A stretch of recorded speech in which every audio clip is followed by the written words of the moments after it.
안녕하세요. 저는 요양병원 의사로 근무하고 있는 40대 남성입니다. 요양병원 의사로 있으면서 돌아가시는 분들을 흔치 않게 보게 되는데, 삶과 죽음의 경계에 선 환자분들이 죽음을 앞두고 가장 후회하시는 것이 무엇인지 아시나요? 살아가면서 조금이라도 더 돈을 모으기 위해 노력하시던 환자분, 좀 더 높은 자리에 올라서기 위해 최선을 다해 열심히 살아오셨던 환자분, 이 모든 분이 죽음 앞에서는 돈을 더 못 벌어서 또는 더 높은 곳에 오르지 못해 후회하시지는 않더라고요. 다만 가족들과 주변 지인들에게 자신의 마음 표현을 못하고 살았다는 것을 가장 후회하셨습니다.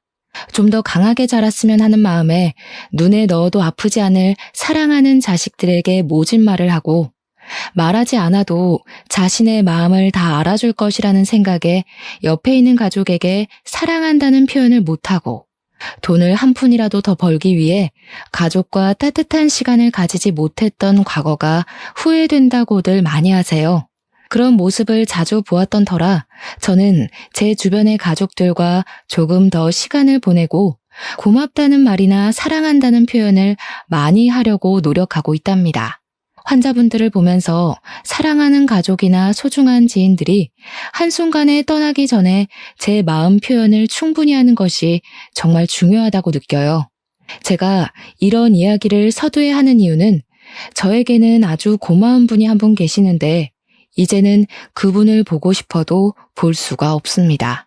오늘은 그분이 너무 보고 싶어서 속상한 마음에 맥주 한잔하며 사연을 적어보려고 해요. 글솜씨가 매우 부끄럽지만 그래도 가까운 지인의 술주정을 듣는다 생각하시고 저의 이야기 들어주시면 감사하겠습니다. 저는 어릴 적부터 남에게 지는 것을 싫어하던 성격이라 전교에서 5손가락 안에 들 정도로 공부를 잘했고 의대도 아주 넉넉한 성적으로 입학했어요. 대학교에 들어가서도 저는 열심히 했었고 그 결과 특별한 어려움 없이 제가 원하는 의사가 당연히 되었습니다. 이렇게 성공만을 위해서 살던 제가 우연히 지인과 만난 자리에서 아내를 보게 되었어요. 제 아내는 뾰족하고 오로지 삶에서 1등만을 위해 살던 저와는 달리 유순하고 남들을 잘 배려하고 잘 웃어주어서 같이 있으면 마음이 너무 편한 사람이었습니다. 그런 아내를 보자마자 첫눈에 반하게 되었고 저는 아내를 제 여자로 만들기 위해 최선을 다했어요. 다행히 아내도 뾰족하고 모자란 제가 싫지는 않았는지 우리는 금세 연인이 되었고 결혼까지 하게 되었습니다. 제 장인어른 장모님은 정말 따뜻하고 좋으신 분이었어요. 장인어른은 제법 큰 회사를 운영하고 계셨는데 100명 가까이 되는 전 직원의 이름과 나이를 외울 정도로 직원들에 대한 사랑이 넘치시는 분이었습니다. 그리고 사장님이지만 직원들을 허물없이 대하시며 직원들에게 유쾌한 농담도 던지실 줄 아는 멋진 분이었어요. 물론 가정에서도 5살 어리신 장모님께 꼬박꼬박 존댓말을 쓰시며 식사하실 때마다 장모님께 식사 준비하느라 고생했다고 하시고 설거지는 반드시 장인어른께서 직접 하셨습니다. 집의 가장이라고 절대 장인어른의 의견과 생각을 강요하시는 법도 없으셨고 무슨 일을 진행할 때도 항상 가족들 모두의 의견을 하나하나 다 물어보셨어요. 장모님 역시 장인어른과 마찬가지로 정말 인자하시고 좋으신 분이었습니다. 의사로 일하면서 이리저리 치여서 마음이 힘들고 괴로울 때 처가댁에 가면 장모님은 아무것도 묻지 않으시고 항상 제게 제철 음식들이 가득한 밥상을 주셨어요. 밖에서는 매일 치열하게 일하며 인스턴트 식품으로 허기만 대충 때우다가 장모님께서 차려주신 밥을 먹으면 왠지 몸과 마음이 건강해지는 기분이었습니다. 밥상 자체가 힐링이 되는 그런 느낌이랄까요?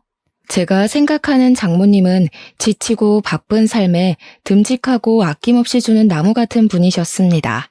저뿐만 아니라 남에게 화를 내지 않으셨고 저나 자식들에게 부탁할 법한 일도 부탁하는 일이 없으셨어요. 몸이 편찮으실 때도 의사 사위인 제가 있는데도 아무 말씀을 하지 않으셨길래 왜 말씀을 하지 않으시냐고 했더니 바깥일 하느라 바쁜 사람인데 괜히 이 늙은이가 시간 빼앗으면 안 된다고 하시던 분이십니다. 그리고 무엇보다 장모님은 돌아가신 제 외할머니와 외모부터 식성까지 너무 비슷하셨어요. 옥수수와 찹쌀떡을 좋아하시던 외할머니처럼 장모님도 옥수수와 찹쌀떡을 가장 좋아하셨고, 어린 시절 제가 외할머니 집에 놀러 갔을 때마다 주시던 고봉밥에 제철 나물 반찬들을 그대로 차려주셨습니다. 저는 장모님을 보며 어린 시절 돌아가신 외할머니를 떠올리곤 했답니다. 이렇게 배려가 깊으시고 따뜻하신 두 분 사이에서 자란 아내 역시 참으로 심성이 고운 사람이었습니다. 제가 애정 표현 같은 것을 원래 잘하지 못하고 하루하루 사는 게 바쁘기도 해서 생일이나 결혼기념일 같은 날도 잘 챙기지 못했어요. 그래도 아내는 한 번도 서운한 감정을 내비치지 않고 항상 제게 남편이 되어주어 고맙다고 말해주던 마음도 얼굴도 너무 예쁜 사람이었습니다. 게다가 저는 의사이다 보니 한 번씩 명절 때도 당직을 서야만 할 때가 있는데 그때마다 아내는 혼자라도 우리 집에 가서 우리 가족을 챙겨주었어요. 여자 혼자 시댁에 가는 것이 절대로 쉽지만은 않을 텐데 우리 부모님께도 너무 잘해주고 제가 병원 일에만 집중할 수 있도록 내조도 잘해주는 아내에게 항상 고마웠답니다. 이런 아내에게는 2살 어린 처제, 4살 어린 처남이 있었어요. 처제는 화장품 사업을 아주 크게 했는데 항상 바쁘다고 집에 오지 않았습니다. 처남은 딱히 직업이 있는 것 같지는 않았고 일용직으로 여기저기 돌아다니며 돈을 벌긴 버는 것 같은데 돈을 버는 족족 술값과 카드값에 다 쓰는 것 같았어요. 이렇게 처제와 처남은 자신의 인생을 사는 것이 바빠 집에도 거의 오지도 않았고 연락도 거의 없었습니다. 명절 때조차 오지 않아서 명절이라고 처가댁에 가면 항상 우리 가족뿐이었고 그래서 처제와 처남은 결혼식 때 이후로는 한 번도 보지 못했어요. 같은 뱃속에서 태어났는데 아내는 정말 사근사근하고 어른 공경도 잘했지만 처제와 처남은 집안일에 정말 무관심했습니다. 이런 상황인지라 저는 처제와 처남과는 돈독한 정을 쌓지는 못했어요. 하지만 장인어른 장모님과는 돈독한 가족의 정을 쌓으며 저의 인생은 180도 바뀌게 되었습니다. 경주마처럼 앞만 보고 달리던 제가 주변 풍경도 보고 하늘도 보면서 여유를 가질 수 있게 되었고 나 혼자 하는 성공만이 행복이라고 생각했던 제가 주변 사람들과 함께하는 삶을 살 수 있게 되었어요. 그리고 결혼 후 아이도 생겼답니다. 저는 아내 뱃속에 있는 아기에게는 제가 살았던 성공만을 위해 사는 삶이 아닌 하루하루를 즐기며 행복하게 사는 삶을 알려주리라 다짐했어요.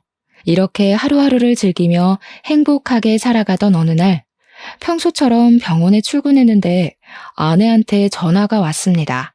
장인어른이 교통사고로 현장에서 바로 돌아가셨다고요. 그때가 아내 임신 8개월이었습니다. 아내의 전화를 받고 바로 장례식장으로 가보니 이미 장인어른의 영정사진이 걸리고 아내는 불뚝 나온 배를 붙잡고 장모님과 오열을 하고 있었어요. 저 역시 항상 저의 본보기가 되어주시고 참된 어른이셨던 장인어른이 하루아침에 어이없는 사고로 돌아가셨다는 것이 너무 황망했습니다. 우리 부모님 역시 장인어른의 사고 소식에 바로 장례식장으로 달려오셔서 마지막 인사를 나누셨어요.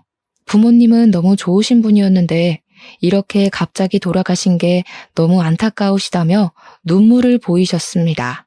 그렇게 장인어른은 다시는 오시지 못할 먼 길을 떠나셨어요. 장인어른의 장례식이 끝날 때까지 처제와 처남은 오지 않았습니다. 처제는 화장품 사업차 중요한 해외 출장을 가야 한다며 오지 않았고 처남은 연락 자체가 되지 않았어요. 아내는 끝내 오지 않는 처제와 처남에게 원망의 말을 할 법도 하지만 이 와중에도 그 둘의 건강을 걱정했습니다. 아내는 자신보다 남들을 더 챙기는 아주 바보같이 착한 사람이었어요. 그리고 2개월 정도 후 무사히 첫째 딸을 출산했고 아내는 육아에 정신없었습니다. 주변 이야기를 들어보면 첫째 아기를 낳고 나면 다들 많이 예민해져서 부부싸움을 많이 한다던데 제 아내는 한 번도 저에게 짜증을 부리거나 화를 낸 적이 없었어요. 오히려 환자들 상대하느라 힘들겠다며 여전히 저를 위로하고 걱정해 주었고 제가 설거지라도 대신해 주려고 하면 온종일 환자들 보느라 힘들었을 텐데 얼른 쉬라고 하며 저를 거실로 등 떠밀었습니다. 저는 저같이 무뚝뚝하고 세심하지 못한 사람에게 이렇게 좋은 아내가 있음에 감사하며 죽을 때까지 아내의 든든한 울타리가 되어줘야겠다고 생각했어요. 그리고 좋은 아내를 낳아주신 장모님께도 너무 감사했습니다. 장모님은 장인어른이 돌아가신 후 많이 힘들어하셔서 저는 장모님의 진짜 아들이 되고자 노력했어요. 처가댁이 집에서 3시간 정도 걸리는 거리라 아직 어린 딸을 데리고 가지는 못해도 한 달에 2번 정도는 저 혼자라도 처가댁에 가서 집안일도 도와드리고 외식도 하고 장도 함께 봐드렸습니다. 장모님은 일주일 동안 일해서 주말이면 피곤할 텐데 쉬라고 하셨지만 그래도 내심 좋으신지 제가 가면 너무 반기셨고 보약과 같은 밥상을 차려주셨어요. 함께 밥을 먹으며 장모님과 저는 장인어른이 돌아가신 후로 더 많이 가까워졌답니다. 그리고 첫째 아이가 3살이 되었을 때 둘째가 생겼습니다. 아내가 첫째 아이 임신과 출산을 그렇게 힘들지 않게 했던 터라 둘째 역시 쉽게 임신과 출산을 할 수 있을 줄 알았어요. 그런데 둘째는 첫째와 다르게 입덧도 심하고 허리 통증도 심하게 오더니 출산할 때도 쉽지 않았습니다. 첫째는 진통 후 4시간 만에 아기가 나왔는데 둘째는 아기 낳으러 분만실에 들어갔지만 아기가 나오지 않았어요. 결국 수술까지 하게 되었으나 아내는 수술 후 과다출혈로 큰 병원에 갔고 눈을 영원히 감아버렸습니다. 그때가 첫째 아이는 고작 4살이었어요. 아직 엄마의 손길이 많이 필요한 어린아기가 둘이나 있는 상황에 저 혼자 육아하고 일을 할 생각하니 정말 막막했습니다. 제가 이 2딸을 잘 키울 수 있을까 걱정이 되었어요. 걱정과 눈물 속에 있는데 저에게 위로의 손길을 건네주신 분은 장모님이셨습니다. 평생을 함께 살자 다짐했을 장인어른과 헤어진 지 얼마나 됐다고 3자식 중 유일하게 항상 옆에 있어준 자식을 저 세상에 보내버린 장모님의 심정이 어떻겠습니까? 식사도 잘하지 못하시고 건강도 많이 안 좋아지셨지만 그래도 장모님은 끝까지 저를 걱정하셨고 위로해 주셨어요. 원치 않는 아내의 장례식을 치르는 동안 처제와 처남은 이번에도 역시 얼굴조차 비치지 않았습니다. 저는 솔직히 처제와 처남이 올 것으로 기대도 하지 않았어요. 자기 아버지 장례식 때도 오지 않았는데 아내의 장례식에 오겠습니까? 당연히 오지 않으리라고 생각했고 저는 제 인생에 처제와 처남은 없다고 생각하고 살기로 했습니다. 눈물의 장례식이 마친 후 저는 혼자 병원 일하며 아기까지 돌보기는 힘들고 어린이집에 보내자니 아직 마음이 놓이지 않아 베이비시터를 채용해서 아기를 맡겼어요. 다행히 베이비시터도 참 좋은 분이었고 저는 베이비시터를 믿고 마음 편히 일을 계속할 수가 있었습니다. 저는 아내의 장례식 후에도 아기들을 데리고 처가댁에 가고 싶었으나 저 혼자 어린아이들을 둘이나 데리고 장거리 운전하기가 쉬운 일이 아니었어요. 그래서 처가댁에는 가지는 못하고 대신 매일 퇴근 후 영상통화를 하며 아기들이 커가는 모습을 장모님께 보여드렸습니다. 이렇게 아내가 하늘나라에 가고 나서도 저는 장모님과 계속 연락을 주고받으며 장모님의 아들처럼 살아가고 있었어요. 시간이 흘러 어느덧 둘째 딸이 둘이 되었습니다. 장모님과 우리 가족, 그리고 지인들을 초대해서 돌잔치를 하는데 아내가 더 미치도록 보고 싶었어요. 그래도 커갈수록 아내를 똑 닮아가는 두 딸을 아내에게 선물이라 생각하고 최선을 다해 정성껏 키워야겠다고 사람들 앞에서 다짐했습니다. 그렇게 아이를 키우고 병원 일하며 바쁘게 살아가던 어느 날이었어요. 부모님은 두 딸을 어떻게 혼자 키우려고 하냐며 아이들이 더 크기 전에 얼른 재혼하라고 했습니다. 저는 제 아내의 장례식을 하며 아내가 제 인생의 마지막 여자라고 생각했고 절대 재혼하지 않으리라 다짐했었기에 부모님의 제안이 내키지 않았어요. 게다가 저는 혼자도 아니고 아이가 둘이나 있는데 나이 많고 아이까지 있는 저와 어느 누가 결혼을 하려 하겠습니까? 만약에 제 딸들이 저와 같은 상황인 남자를 만난다고 하면 저는 결사 반대할 것 같았습니다. 저는 이런 제 상황을 말씀드리며 싫다고 했지만 부모님은 혼자가 된 제 걱정에 선을 보러 가라고 하셨어요. 저는 끝까지 싫다고 버티다가 부모님이 선자리에 나가서 싫으면 앞으로는 절대 선보라고 말하지 않겠으니 제발 딱 한 번만 나가서 밥만 먹고 오라고 하셔서 어쩔 수 없이 선자리에 나갔습니다. 부모님께서 알려주신 레스토랑으로 갔는데 창가에 앉은 여성분을 보고 저는 정말 깜짝 놀랐어요. 웃는 모습이며 옷 입는 스타일까지 저의 전 아내와 너무 닮은 여성분이 앉아 계셨거든요. 심지어 이름도 전 아내의 이름인 이혜진과 비슷한 안혜정이었습니다. 저는 얼떨떨한 표정을 지으며 자리에 앉았어요. 앉아서 같이 식사를 하며 대화를 나누는데 말투며 식성까지 모두 아내와 판박이었습니다. 정말 전 아내가 다시 살아 돌아온 것 같았어요. 그 뒤로도 몇 번 만났는데 만나면 만날수록 성격이 참 좋아 보였고 제 딸들도 보여줬는데 너무 잘해주었습니다. 그리고 두 딸 역시 친엄마처럼 잘 따랐어요. 그 뒤로 몇 번 더 만나다가 우리는 결혼을 생각하고 서로의 집에 인사를 드리러 갔습니다. 혜정 씨의 아버지는 가정적이고 인자하시고 따뜻하신 분이었고 혜정 씨의 어머니는 어린 시절 병으로 돌아가셨다고 했어요. 다른 가족들 역시 참 성격이 밝고 따뜻했고 저는 혜정 씨의 가족들을 보며 더 큰 호감이 생겼습니다. 우리는 둘 다 나이도 있다 보니 빨리 살림을 합치자는 이야기가 나왔어요.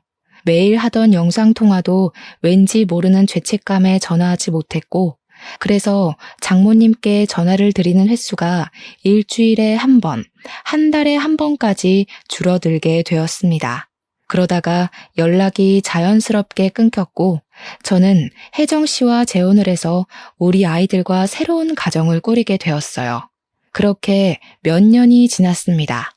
아내는 마치 처음부터 두 딸의 엄마였던 것처럼 딸들을 잘 챙겨주었고 딸들 역시 아내를 친엄마처럼 잘 따랐어요. 아내는 저와 가족들에게도 정말 잘해주었고 우리는 겉으로 보기에는 정말 행복한 가정을 이루고 있었습니다. 하지만 여전히 제 마음속에는 하늘나라로 간 전 아내에게 미안한 마음과 전 장모님께 재혼했다는 사실을 말씀드리지 못해 죄송스러운 마음이 가득했어요.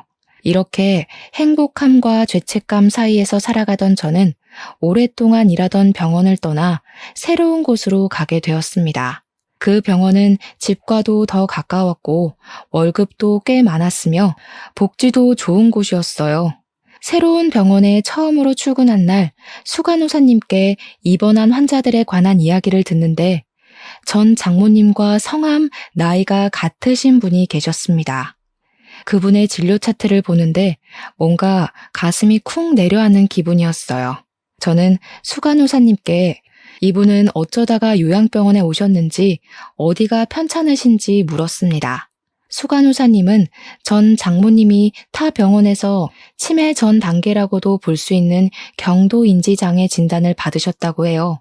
그런데 우리 병원 직원들이 확인한 결과 대화도 잘 되시고 일상생활도 충분히 가능하셨습니다. 물론 치매로 발전하지 않으려면 치료가 필요하기는 했지만 그렇다고 요양병원에 입원해야 할 만큼 심각한 단계는 아니라고 해요. 그런데도 딸이 1년 정도 전에 병원에 거의 버리다시피 맡기고 한 번도 오지 않고 병원비만 내고 있다고 합니다.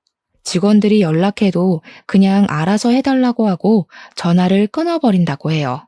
아들도 있다고는 들었는데 그 아들은 지금까지 단 한 번도 병원에 온 적이 없었습니다. 그러면서 수간호사님은 자식들에게 버림받으신 것 같다고 하며 현대판 고려정이 따로 없다고 했어요. 수간호사님의 말씀을 들은 옆에 다른 간호사들은 하나같이 입을 모아 병실에서 간병인들까지 다 챙겨주시고 간병인들 바쁘시면 옆자리에 계신 환자분들과 말동무도 해주셔서 병원에서는 천사 할머니라고 불린다고 했습니다. 여전히 전 장모님은 참 좋으신 분이었어요. 저는 이렇게 된 이상 이제는 전 장모님께 재혼 사실을 말씀드리는 것을 더는 미루면 안 되겠다는 생각이 들었습니다. 회의를 마치고 떨리는 마음으로 장모님이 계시는 병실로 갔어요. 그때 병실로 걸어가는데 정말 오만 가지 생각이 다 들었던 것 같습니다. 병실로 가는 길은 짧았지만 그 한 걸음 한 걸음이 참 무거웠고 심장이 쿵쾅거리다 못해 어지러워 쓰러질 지경이었답니다. 떨리는 마음을 부여잡고 겨우 장모님이 계시는 병실 문을 열었어요. 전 장모님은 제 얼굴을 보자마자 바로 제 이름을 부르시며 어떻게 여기에 있냐고 하셨습니다. 장모님, 이제야 나타나서 죄송해요. 저 이제 이 병원에서 근무하게 되었어요. 그동안 연락도 드리지 못하고 찾아뵙지 못해서 죄송합니다. 아유, 무슨 그런 소리를 해. 죄송하긴 뭐가 죄송해. 젊은 사람이 어린아이 둘이나 데리고 살려면 당연히 바쁘게 살아야지. 나는 그냥 야무진 우리 김서방이 잘 살고 있겠거니 했어. 그런데 요새 무슨 힘든 일 있어? 왜 이렇게 얼굴이 상했어? 내가 우리 김서방 밥 한번 해줘야 하는데 이 꼴이 되어버려서 못 해주겠네. 죄송해요, 장모님. 사실 저 재혼했어요. 혜진이랑 똑같이 너무 비슷한 여자 만나서 재혼했어요. 정말 죄송해요. 재혼했구나. 사실 연락이 없길래 재혼했겠거니 했어. 그래도 잘했네. 아이도 있는 젊은 남자가 당연히 재혼해야지. 왜 안 해? 그리고 이게 뭐가 죄송할 일이야? 그런 소리 하지 말게나. 아이들에게 엄마도 생기고 정말 잘 됐어. 내 딸 혜진이가 먼저 간 것은 안타깝지만 그래도 이 땅에서 산 사람은 삶을 이어나가야지. 안 그래? 그러니 나에게 죄송해하지도 말고 그저 아이들과 잘 살기만 하면 돼. 알았지? 저는 재혼한 사실을 정말 어렵게 털어놨지만 전 장모님은 제 손을 잡으며 너무 잘했다고 하시며 저를 탓하지 않으셨습니다. 이러한 전 장모님께 너무 감사했고 그동안 연락을 드리지 못해서 죄송한 마음에 눈물이 났어요. 저는 전 장모님을 껴안고 어린아이처럼 소리내어 엉엉 울었고 같은 병실을 쓰고 계시던 다른 할머니들과 간병인 분들도 저와 전 장모님의 모습을 보고는 다들 눈물을 흘리셨습니다. 이날 이후 병원의 간호사들과 직원들도 저와 전 장모님의 관계를 알게 되었어요.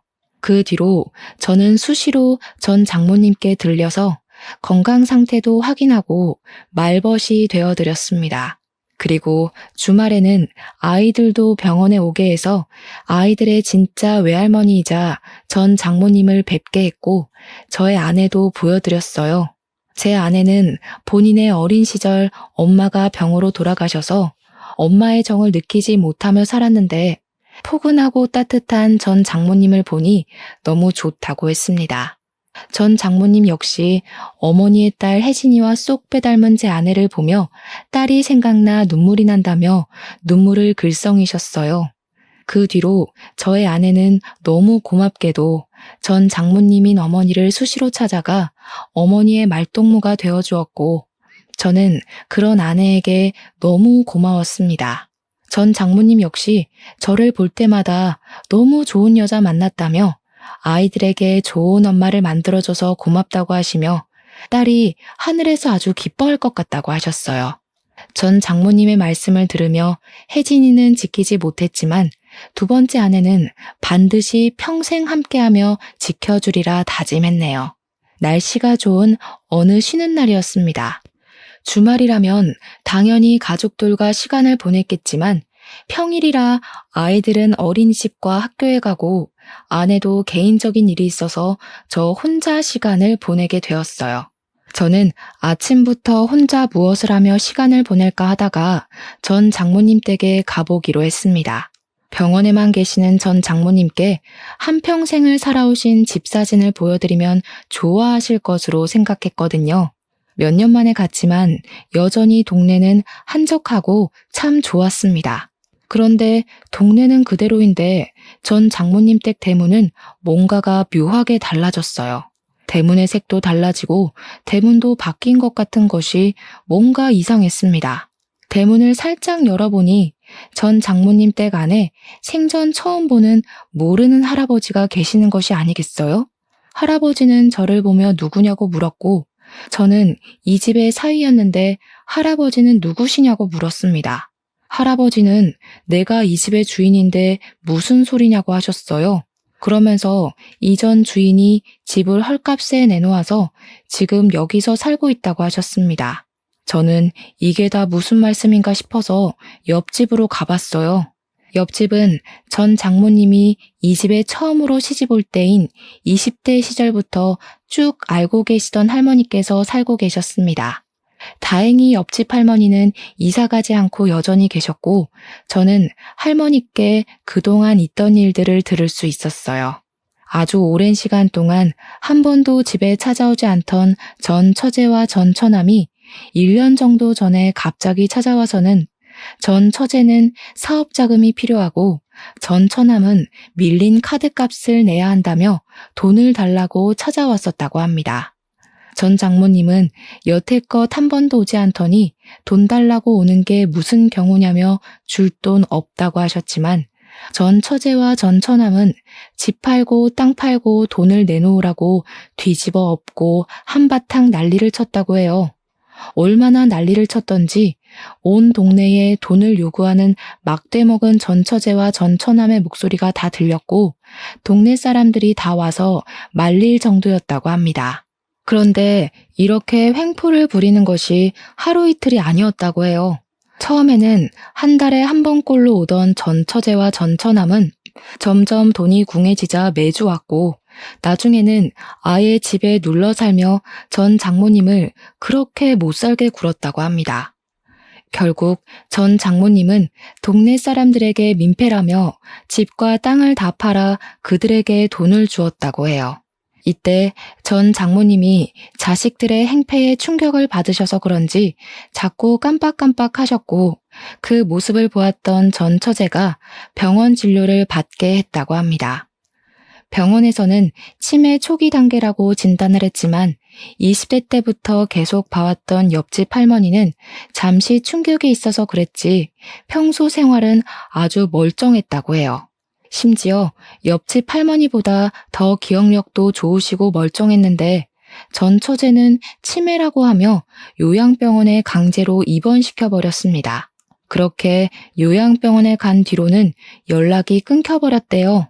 제가 옆집 할머니께 제가 지금 근무하는 병원에 어머니가 계신다고 하자 그나마 잘 되었다고 하며 너무 착하고 여린 사람인데 말년에 고생한다고 안타까워 하셨습니다. 저는 옆집 할머니의 말씀을 듣고 너무 화가 나서 견딜 수가 없어서 바로 그 집에서 나와 전 처제와 전 처남에게 전화를 했어요. 평소에 연락처 관리를 거의 안 해서 아직도 저장되어 있었습니다. 전 처남은 전화를 받지 않았고 전 처제는 제 전화를 받더니 누구냐고 했어요. 처음에는 제 이름을 말해도 누군지 모르다가 제가 전 아내의 이름을 말하자 겨우 기억해내며 무슨 일로 전화했냐고 했습니다. 처제가 장모님 입원시킨 병원이 내가 근무하는 병원이야. 지금 장모님 댁에 와서 이야기 다 들었는데 진짜 기가 막히네. 어떻게 장모님의 땅과 집 다 팔아먹게 하고 그것도 모자라서 요양병원에 강제로 입원까지 시켜? 우리가 이러든 말든 형부가 무슨 상관인데요? 아, 이제 우리 언니도 죽었으니 형부도 아니지 뭐. 괜히 우리 집 미래 신경 쓰지 마시고 아저씨가 알아서 잘 먹고 잘 사세요. 언니가 죽었으면 이제 남남이나 다른 것이 없는데 왜 남의 집 미래에 감나라 배나라 해요? 그렇게 우리 엄마가 안쓰러웠으면 이런 일이 있기 전에 연락이라도 하든가. 솔직히 아저씨도 우리 언니 죽고 나서 연락 끊었잖아요. 그러면서 인제 와서 웬 착한 척? 우리 엄마 재산 좀 받을 게 없나 했는데 우리가 다 가져가서 실망했나 봐요. 뭐라고? 너희가 그러고도 사람이야? 장인어른, 내 아내 장례식도 오지 않았을 때도 사람이 아닌 것은 알았지만 세상에 이 정도인 줄은 몰랐다. 너네 그렇게 살다가 천벌받아. 너희들이 과연 그 돈으로 잘 살 수 있을 것 같아? 저희가 어떻게 살든 말든 신경 쓰지 마시고요. 아저씨는 알아서 잘 사세요. 지금 재산 못 받아서 억울해서 화풀이 하시는 모양인데 정 그리 억울하시면 제가 제 몫에 약간은 떼어드릴게요. 생각해보시고 연락 주세요. 저는 사업차 바빠서 이만 끊습니다. 전 처제는 자신의 잘못이 뭔지 하나도 모른 채 아주 뻔뻔했습니다. 저는 전화를 끊은 후 바로 병원으로 달려갔어요. 늦은 밤이 돼서야 병원에 도착했는데 전 장모님은 창밖을 바라보시며 눈물을 훔치고 계셨습니다. 눈물을 흘리시는 모습을 보며 저는 제가 전 장모님을 모셔야겠다고 다짐했어요. 다행히 제 아내도 제 생각에 동의해 주었고 저보다 더 전 처제와 전 처남의 행동에 분노하며 자신도 같이 어머니로 모시겠다고 했습니다. 그 뒤로 저와 제 아내는 최선을 다해 전 장모님을 모셨어요. 그러나 전 장모님은 믿었던 큰딸은 저 세상으로 이미 갔고 남은 두 자녀에게는 버려졌다는 생각에 우울해하시고 힘들어하셨습니다. 게다가 전 처제는 제가 전 장모님이 계시는 병원에서 의사로 근무하고 있다는 사실을 알고 난 후로 병원비도 내지 않았어요. 저는 전 장모님을 그냥 보고만 있을 수 없어서 병원비를 제가 다 지급했습니다. 저와 아내가 최선을 다해 전 장모님을 모셨지만 전 장모님은 점점 상태가 안 좋아지셨어요. 그렇게 몸이 힘드신 와중에도 꼭 저와 아내에게 잊지 않고 와줘서 고맙다고 하며 우리 앞에서는 애써 웃어 보이셨습니다. 하지만 그 웃음이 저와 아내의 마음을 더 아프게 했네요. 그렇게 한 달 정도 지났습니다. 전 장모님은 앞으로 자신이 어떻게 될지 모르겠다며 유언장을 작성하셨어요. 유언장에는 딸과 아들에게 재산을 한 푼도 물려주지 않을 것이고 전 장모님의 모든 재산을 저와 아내에게 주신다고 적혀 있었습니다. 사실 전 장모님은 예전에 전 장인어른의 사망보험금을 숨겨두셨어요. 게다가 전 장모님이 살고 계셨던 곳의 땅은 전 처제와 전 처남에게 빼앗겼지만 전 장모님의 친정 동네에는 전 장모님 명의의 땅과 아파트가 있었습니다. 이 사실은 아무에게도 말하지 않아서 돌아가신 전 장인어른만 알고 계셨어요. 전 장모님은 저에게 전 장인어른의 사망보험금을 포함해서 그동안 차곡차곡 모아뒀던 통장을 건네주셨습니다. 현재 가진 재산이니 다 가지던지 좋은 곳에 쓰라고 하시면서요. 그 통장에는 3억 정도 되는 거금이 들어있었고 너무 큰 돈이라 받지 못하겠다고 하며 거절했으나 전 장모님은 제 손에 통장을 꼭 쥐어주셨습니다. 손주들이 잘하는데 하나도 못 해줬는데 이거라도 해줘야 편히 눈을 감을 수 있을 것 같아. 그러니 제발 받아줘. 그동안 자식이라고는 둘 있는데 그 둘 다 나를 뜯어먹을 생각만 하는 거 자네도 잘 알지? 그놈들에게는 괘씸해서 내 재산 한 푼도 못 남겨주겠어. 그러니 자네가 이 재산들을 받아줘. 그래도 이렇게나 큰 돈을 제가 다 받을 수는 없어요. 제가 뭘 잘했다고 이렇게 큰 돈을 주세요. 전 이 돈 못 받아요. 그런 말 마라. 자네가 없었으면 이 말년에 두 자식놈들한테 버림받고 나는 정말 쓸쓸하게 죽었을 거야. 하지만 말년에 자네를 다시 만나서 손주 녀석들 커가는 모습도 보고 또 내 딸과 너무 닮은 자네 아내의 보살핌도 받으며 아주 호강했어. 그런 자네에게 난 내 재산 전부를 줘도 하나도 아깝지 않아. 그러니까 그냥 아무 말 말고 이 통장 받아줘. 이 통장에 있는 돈은 손녀딸들 앞으로 대학 가고 시집 가는데 아주 뜻깊게 보태주길 바라네. 그리고 내가 부탁이 하나 있는데 사실 내가 유언장을 썼는데 공증을 받고 싶어. 조금 도와줄 수 있겠어? 전 장모님은 저에게 유언장을 보여주셨습니다. 유언장에는 딸과 아들에게 재산을 한 푼도 물려주지 않을 것이고 저와 제 아내에게 전 장모님의 친정 동네에 있는 전 장모님 명의의 땅과 아파트를 증여할 것이라고 적혀 있었어요. 저는 자식도 아닌 제가 전 장모님의 재산을 받은 것도 너무 과분하고 죄송스러운데 저와 제 아내에게 땅과 아파트까지 증여한다는 유언장을 보고 이건 아니라고 손사래를 쳤습니다.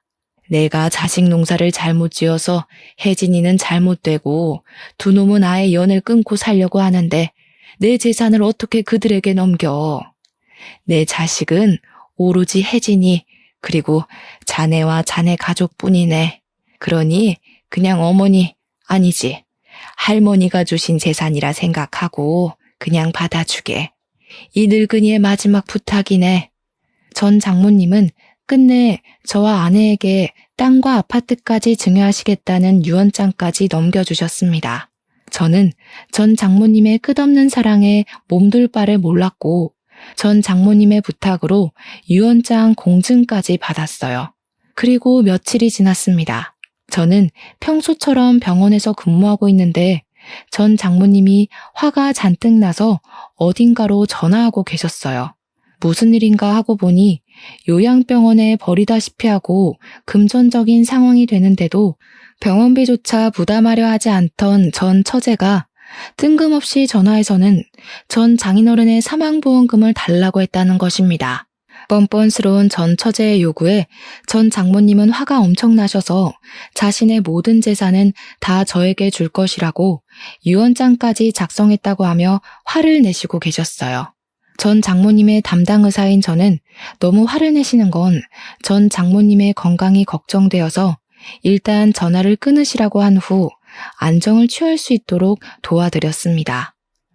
전 장모님은 제 앞에서 눈물을 흘리시며 도대체 어쩌다가 자식들이 이 모양이 됐는지 모르겠다며 너무 부끄럽다고 하셨어요.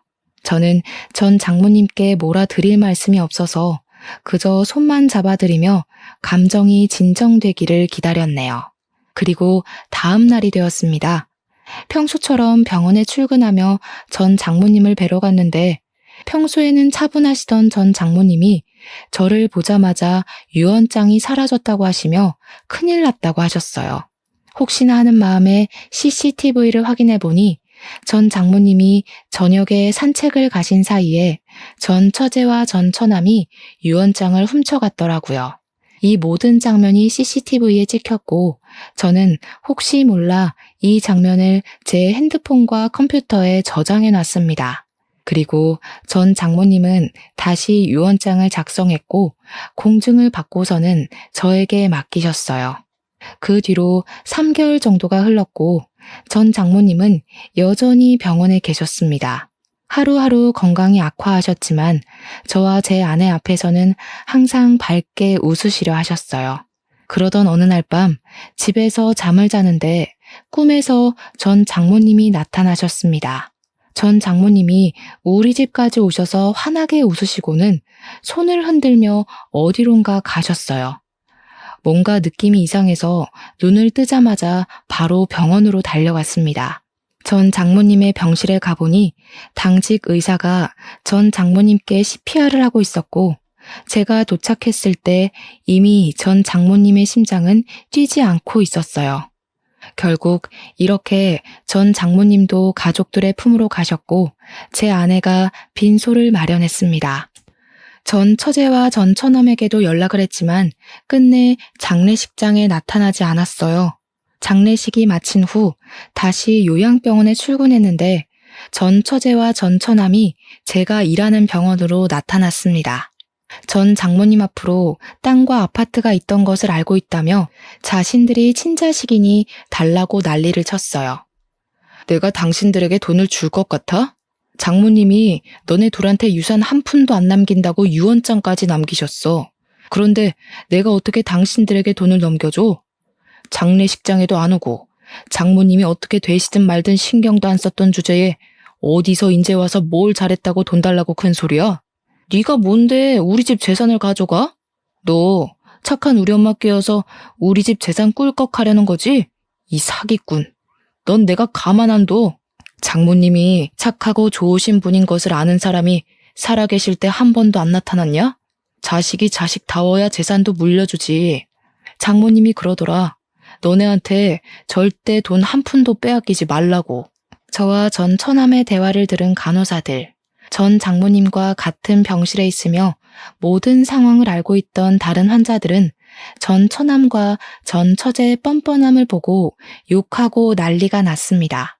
병실에 계시던 할머니들이 전 처남과 전 처제의 머리채까지 붙잡고 너희는 사람 새끼도 아니라며 욕설을 퍼부으셨어요. 그들은 할머니들에게 머리채를 잡히면서도 자기들 사정을 구구절절 읊기 시작하며 돈이 필요하다고 했습니다. 전 처제는 그리 잘 나가던 화장품 사업이 쫄딱 망해 급전이 필요한 상황이었고 전 처남은 사채로 쫓겨다니는 중이라 돈이 필요하다고 제발 살려달라고 하며 돈을 달라고 했어요. 그들의 사정이 딱한 건 알겠으나 안타까운 마음은 하나도 없었고 나가라고 해도 나갈 생각이 없길래 경찰에 신고해서 쫓아냈습니다. 그 뒤로 이들이 저를 상대로 유류분 반환 청구 소송을 했지만 저 역시 가만히 있을 수 없어서 변호사를 선임했어요. 무엇보다 이전에 전 장모님의 유언장까지 없애려고 한 것이 괘씸했습니다. 소송 결과 유언장을 가져갔던 것이 상속 결격 사유에 포함되어 그들의 소송은 기각되고 저는 전 장모님의 재산을 지킬 수 있었어요. 이렇게 지킨 전 장모님의 유산은 절반은 우리 아이들의 미래를 위해 쓰고 남은 절반은 전 장모님의 이름으로 독거 노인들을 위해 기부할 예정입니다.